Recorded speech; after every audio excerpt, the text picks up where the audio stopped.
मैं तुहानू एजुकेट करना वा, तुसीं मैनू गालां कड्डदे हो, तू मगरूरी हो गया है, हुण तू जवाब नहीं दिंदा। ऐसे जैसे बंदियां दे आए ने जिन्हां दी जैपनीज़ गर्लफ्रेंड है कि यार भाई दसो हुण की करिए। मैं उन्होंने एक प्रायोरिटी ते उन्होंने मैसेज किया। वो बंदे सुन रहे होंगे, वो गवाह ने इस चीज़ पाकिस्तान में रहिंदे हो, एक अच्छे मुल्क च रहिंदे हो जिथे कि तुहानू घंटे का कोई पाकिस्तानी 2-2.5 हज़ार रुपया लभदा होवे, ठीक है, तो तुसीं फिर भी किसी एक अननोन बंदे दे नाल 2-2.5 घंटे गल करो तो यह बड़ा एक मायने रखदा। अस्सलाम वालेकुम, हाय, बस इहो ਜਿਹੇ मैसेज तो बहुत तंग हाँ।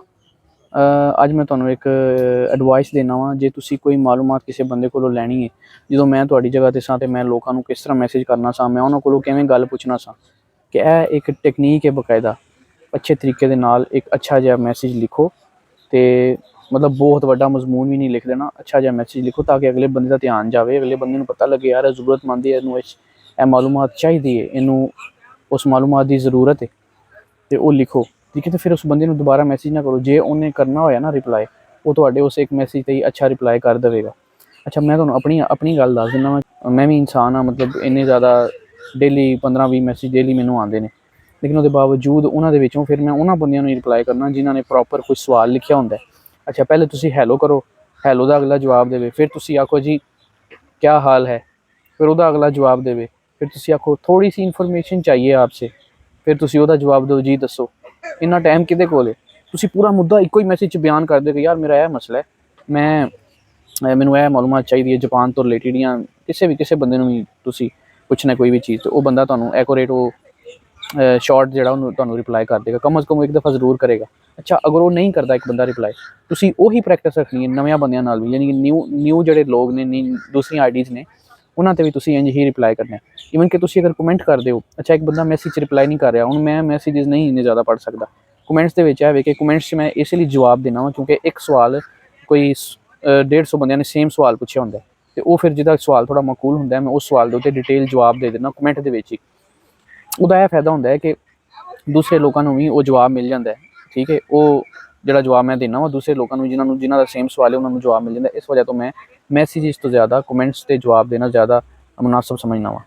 तो जो मैं तुहाडी तरह सा तो मैं चैलेंज लैके किसी बंदे नाल गल करना सा कि यार इस बंदे कोलों मैं मालूमात लैनी है, तो मैं उन्होंने इस तरह ट्रीट करना सा, इस तरह अच्छा उन्होंने एज अ एक प्रोजैक्ट उन्होंने ट्रीट करना सा कि यार इस बंदे कोलों मैं मालूमात कढ़ानी है।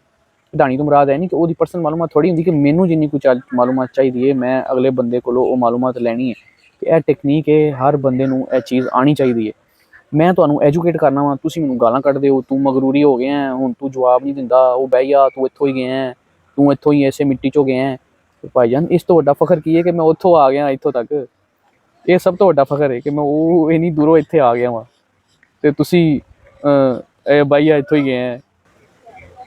कोई बंदा आखदा जी भाई इतना गरूर भी अच्छा नहीं होता, यार मैं तो गरूर करदा ही नहीं, मैं गरूर करा तो मैं कहां जी मैं अमरीका आ गया, मैं जापान रहना, मैं इंज तो मैं उंज, मैं तुहाडा ही भरा वां, आम जिहा बंदा वां, जिन्हां को मैनू पता होंदा है उन्हां को मैं तुहानू दस दिना, तो मैं हमेशा इस तरह ही रवांगा इंशाअल्लाह, मैं कभी नहीं बदलांगा। लेकिन तुसी वो सवाल करन दा ते तरीका जिहड़ा उहनूं ते थोड़ा जिहा ठीक करो।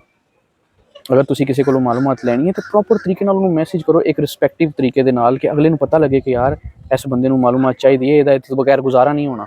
हुण मैनू कई मैसेज ऐसे बंदियां दे आए ने जिन्हां दी जैपनीज़ गर्लफ्रेंड है कि यार भाई दसो हुण की करिए। मैं उन्होंने एक प्रायोरिटी ते उन्होंने मैसेज किया, वो बंदे सुन रहे होंगे, वो गवाह ने इस चीज़ के, कि मैं उन्होंने बकायदा कॉल ते उन्होंने गल की है, मैं उहदे ते इंस्टाग्राम ते कईयां नाल ते मैं घंटा गल की है, ठीक है ना। दुनिया के विच इस टाइम जो कुछ समझे तो सब तो ज़्यादा कीमती जी चीज़ है ना, वो तुहाडा वक्त होंदा है, ठीक है। तो जो तुसी पाकिस्तान में रहिंदे हो, एक अच्छे मुल्क च रहिंदे हो जिथे कि तुहानू घंटे का कोई पाकिस्तानी 2-2.5 हज़ार रुपया लभदा होवे, ठीक है, तो तुसी फिर भी किसी एक अननोन बंदे दे नाल 2-2.5 घंटे गल करो तो यह बड़ा एक मायने रखता है।